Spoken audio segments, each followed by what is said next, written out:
ಒಂದ್ ನಿಮಿಷ ಕೇಳಿಸ್ಕೊಳ್ಳಿ ಇಲ್ಲಿ. ನಿಮ್ಮ ಮನೆಯಲ್ಲೂ ಏನಾದ್ರು ಇಂಡೋರ್ ಪ್ಲಾಂಟ್ಸ್ ಇಟ್ಟಿದ್ದೀರಾ ಚೆನ್ನಾಗಿ ಕಾಣ್ಲಿ ಅಂತ? ಅದನ್ನ ಏನಾದ್ರೂ ನಿಮ್ ನಾಯಿ ಕಚ್ಚಿದ್ರೆ ಅದ್ರ ಜೀವನೇ ಹೋಗುತ್ತೆ. ಯಾವ್ಯಾವ ಪ್ಲಾಂಟ್ಸ್ ಎಷ್ಟರ ಮಟ್ಟಿಗೆ ವಿಷಕಾರಿ ಅಂತ ಗೊತ್ತಾ ನಿಮ್ಗೆ? ಅದನ್ನ ಕಂಪ್ಲೀಟ್ ಆಗಿ ವಿಡಿಯೋನ ನೋಡಿ ತಿಳ್ಕೊಳ್ಳಿ. ಲಾಸ್ಟ್ 3 ಪ್ಲಾಂಟ್ ಅಂತೂ ತುಂಬಾ ವಿಷಕಾರಿಯಾಗಿರುತ್ತೆ. ಸೊ ಯಾವ್ಯಾವ ಪ್ಲಾಂಟ್ಸ್ ಅಂತ ತಿಳ್ಕೊಳ್ಳೋಣ. ಅದಕ್ಕಿಂತ ಮುಂಚೆ ಪೇಜ್ ನ ಫಾಲೋ ಮಾಡ್ಕೊಳ್ಳಿ. ನಿಮ್ಮ ಪ್ರತಿಯೊಂದು ಫಾಲೋ ನೀವು ನಮಗ್ ಕೊಡೋ ಸಪೋರ್ಟು ಮತ್ತಷ್ಟು ವಿಡಿಯೋ ಮಾಡೋದಕ್ಕೆ ಸ್ಫೂರ್ತಿ ಸಿಗುತ್ತೆ.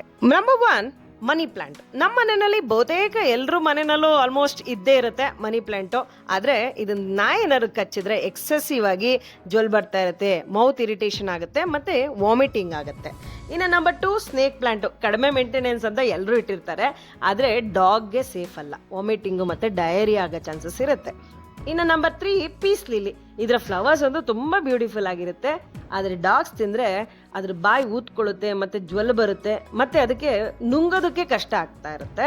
ನಂಬರ್ 4 ಬಂದ್ಬಿಟ್ಟು ಆಲೋವೆರಾ. ನಮ್ಮ ಸ್ಕಿನ್ಗೆಲ್ಲ ತುಂಬ ಒಳ್ಳೇದೆ, ಆದರೆ ನಮ್ಮ ಡಾಗ್ಸ್ಗೆಲ್ಲ ತಿಂದರೆ ಲೂಸ್ ಮೋಷನು, ವಾಮಿಟಿಂಗು, ಲೆಥರ್ಜಿ ಕೂಡ ಕಾಣಿಸ್ಕೊಳ್ಳುತ್ತೆ. ನಂಬರ್ 5 ಬಂದ್ಬಿಟ್ಟು ಫಿಲೋಡೆಂಡ್ರಮ್. ಇಂಡೋರ್ ಡೆಕೋರೇಷನ್ಗೆ ಪರ್ಫೆಕ್ಟ್ ಆಗಿರೋ ಪ್ಲಾಂಟು, ಆದರೆ ಡಾಗ್ಸ್ ತಿಂದರೆ ಅದ್ರ ಬಾಯೇ ಸುಡುತ್ತೆ, ಅದ್ರ ಟಂಗ್ ಕೂಡ ಸ್ವೆಲ್ಲಿಂಗ್ ಆಗಿ ಜ್ವಲ್ ಬರ್ತಾ ಇರುತ್ತೆ. ನಂಬರ್ 6 ಬಂದು ಡಿಫೆನ್ಶಿಯಾ ಬ್ಯಾಶಿಯಾ. ಇದನ್ನ ಡಮ್ ಕೇನ್ ಅಂತ ಕರೀತಾರೆ.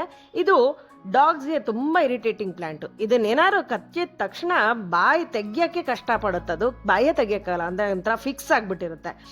ಈಗ ನಾನು ಏನು ಹೇಳ್ತೀನಿ ಪ್ಲಾಂಟ್ಸು ಅದು ತುಂಬ ಡೇಂಜರಸ್ ಆಗಿರುತ್ತೆ. ನಂಬರ್ 7 ಬಂದ್ಬಿಟ್ಟು ಟೂಲಿಪ್ ಬಲ್ಬ್ಸು. ಫ್ಲವರ್ಸ್ಗಿಂತ ಬಲ್ಬು ತುಂಬ ಹೆಚ್ಚು ವಿಷಕಾರಿಯಾಗಿರುತ್ತೆ. ನಂಬರ್ 8 ಅಜಾಲಿಯಾ. ತಿಂದರೆ ವೀಕ್ನೆಸ್ಸು, ವಾಮಿಟಿಂಗು ಮತ್ತು ಡೈರೆಕ್ಟಾಗಿ ಹಾರ್ಟ್ ಪ್ರಾಬ್ಲಮ್ಸ್ ಕೂಡ ಶುರುವಾಗುತ್ತೆ.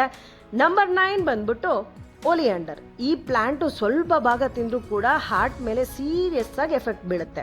ಇನ್ನು ಫೈನಲ್ ಆಗಿ ಏನಂದರೆ ತುಂಬ ಡೇಂಜರಸ್ ಪ್ಲಾಂಟ್ ಅಂದರೆ ಸ್ಯಾಗೋಪ್ಯಾಮು. ಅತ್ಯಂತ ಡೇಂಜರಸ್ ಪ್ಲಾಂಟ್ಸ್ಗಳಲ್ಲಿ ಒಂದಾಗಿದೆ. ಇದು ಸೀಡ್ ಒಂದೇ ಒಂಚೂರು ತಿಂದ್ರೂ ಸಾಕು ಲಿವರ್ ಫೇಲ್ಯೂರ್ ಆಗುತ್ತೆ, ಸೀಜರ್ಸ್ ಬರುತ್ತೆ, ಕೆಲವೊಮ್ಮೆ ಜೀವಕ್ಕೂ ಕೂಡ ಅಪಾಯ ಆಗುತ್ತೆ.